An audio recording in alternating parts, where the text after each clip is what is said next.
It was the month of June, and the weather was beautiful. Stuart left school. He was on holiday, but he was not happy. He did not have a motorbike. Stuart was 17 years old. He left school, but he did not start work. All his mates started work immediately, but Stuart did not want to work. He wanted a long holiday, and he needed a motorbike. Stuart lived in Leeds, a big city in the north of England. Leeds is a busy city, full of offices, shops and factories. It's not a good place for a holiday. Martin, a friend of Stuart's, worked in a garage. Martin had a bike for sale. It was a beauty, a Japanese Suzuki. Martin wanted £350 for the bike, but Stuart did not have £350. He didn't have any money. Stuart went and looked at the bike every day. It was a beauty. He wanted to buy it. Where can I find £350? Stuart asked himself. Stuart left the garage and walked back home. His house was in Blenheim Street, near the university. There were lots of old, empty houses in Blenheim Street. The university was one of the biggest in England.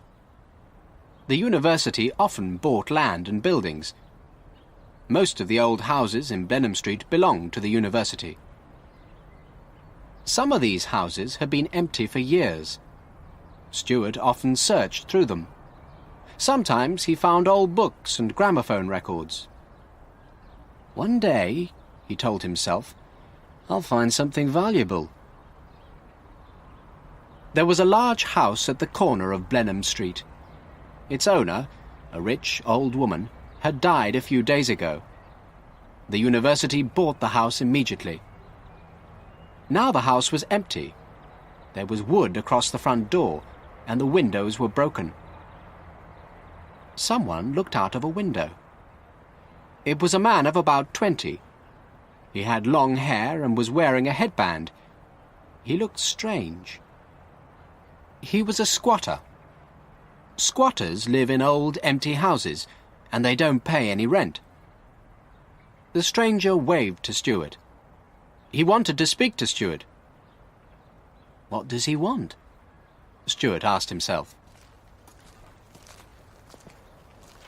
Hi. Hello. Like to help me? Okay. Watch this house. How long? Half an hour. Okay. I'm Stuart. My name's Frank. I'll go and get my things. Are you going to squat here, Frank? Yes. Don't let anyone else in. I'll be back soon. Okay. See you. Frank walked off slowly down the street. His head was bent forward, and he was looking down at the pavement. He was about 20, but he looked much older. Frank went round the corner, and Stuart turned towards the house. It looked interesting. The window was low, quite near the ground. The street was empty. Stuart put one leg over the windowsill and looked inside. Outside, the sun was shining brightly. Inside the house, it was dark. Stuart stood for a few moments and waited. Slowly, the inside of the room became clearer. There was a calendar on the wall. Lots of old newspapers were lying around on the floor. There was a mattress against the far wall. It looked new. Stuart looked up and down the street. There was no one around. He quickly climbed into the room. Stuart walked to the middle of the room and kicked away the old newspapers. There was nothing underneath them. There was no carpet, and the floorboards were covered with dirt. Stuart took the calendar down from the wall. It was an old one, 5 years old. No one had changed it for 5 years. Then Stuart remembered. The owner of the house, the old woman, had been ill for a long time. She hadn't got out of her bed for 5 years. The mattress was leaning against the far wall. Stuart went over and looked at it carefully. It was a good mattress. Stuart picked up the mattress and turned it over carefully. There was some stitching along one side, about 10 centimetres long. Stuart held the mattress between his knees and took out a small knife. Stuart cut the stitches carefully and then put his hand in the hole. He felt a bundle of newspapers and pulled it out. He quickly unwrapped it. Inside the bundle of newspapers, there were some banknotes. Suddenly, Stuart heard a voice. It was Frank. "Hey! Stuart! Where are you?" Frank was shouting. Stuart quickly wrapped up the money inside the newspapers. He held the bundle behind his back. "I'm in here, Frank!" he shouted. Frank came up to the window and looked into the room. "What are you doing in there?" Frank asked. "Nothing," replied Stuart. "I'm looking around." Frank climbed into the room and came closer to Stuart. Stuart moved to the wall. He held the bundle of newspapers behind his back. Frank looked round the room. He didn't see Stuart's knife on the floor. "You haven't taken anything, have you?" asked Frank.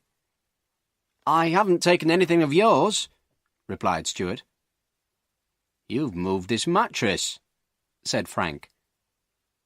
Frank picked up the mattress and turned it over carefully. Then he saw the hole in the side.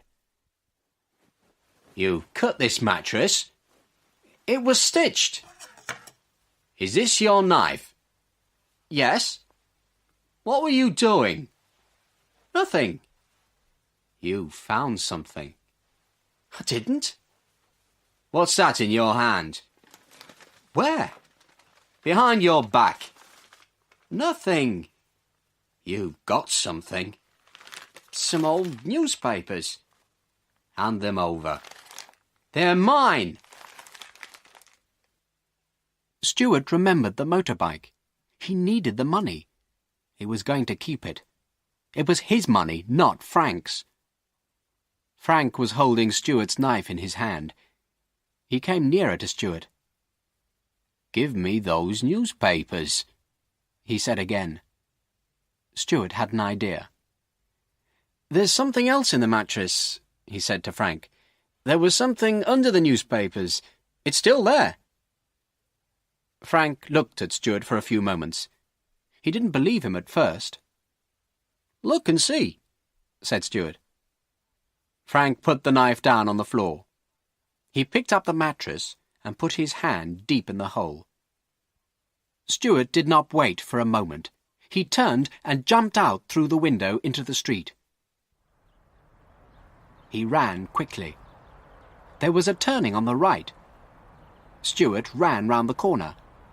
He heard a shout behind him. It was Frank.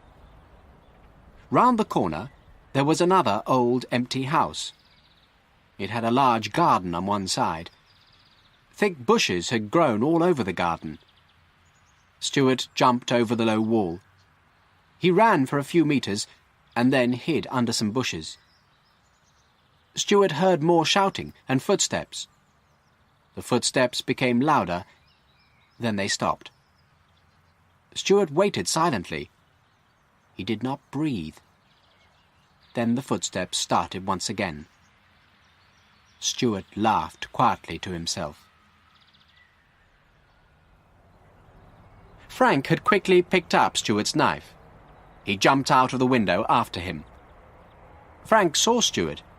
He was running round the corner. Frank ran after him and turned the corner, but the street was empty. Frank stopped for a few moments and looked around. He noticed the old garden. "Perhaps he's in there," thought Frank. But everything in the garden was quiet. Frank saw nothing. There was another corner farther down the street. Frank started running again. He was still holding Stuart's knife. Stuart was happy. He had escaped from Frank with the money. Stuart sat up under the bushes and opened out the newspapers. The banknotes were wrapped tightly together. Stuart unwrapped them and counted them carefully. 10, 20, 30... 320, 325. Stuart had found £325, and Martin wanted £350 for his motorbike. It was cool in the garden, and Stuart lay back under the bushes. "I'll wait here for half an hour," thought Stuart. "Then I'll go to Martin." It was now nearly 12 o'clock. The day was getting much hotter. A police car was parked in a side street. There were 2 policemen in the car. The sergeant, a fat, round-faced man, was half asleep. The other policeman was younger and taller. He was a constable. Suddenly, the constable sat up. He had seen something strange. "Wake up, Sergeant!" he shouted. "Look over there!" "Where? What?" asked the sergeant, still half asleep. "Over there! Someone's running with a knife," replied the constable. "The man's gone mad. It's this heat." "Quick, get out and catch him," said the sergeant. The 2 policemen jumped out of their car. Frank saw the policeman. He threw Stuart's knife away and started to run. The constable soon caught him and held his arm tightly. The sergeant found the knife in some long grass. The constable took Frank towards the police car. The sergeant came up to them. He was holding the knife. "Oh, it's you," the sergeant said to Frank. "What's going on, Frank?" "I'm looking for a guy." "With a knife?" "What guy?" "He's stolen my money." "What money?" "How much money?" "I don't know. A lot." "You don't know?" "Where did you get it?" "In an old house." "Come on, into the car."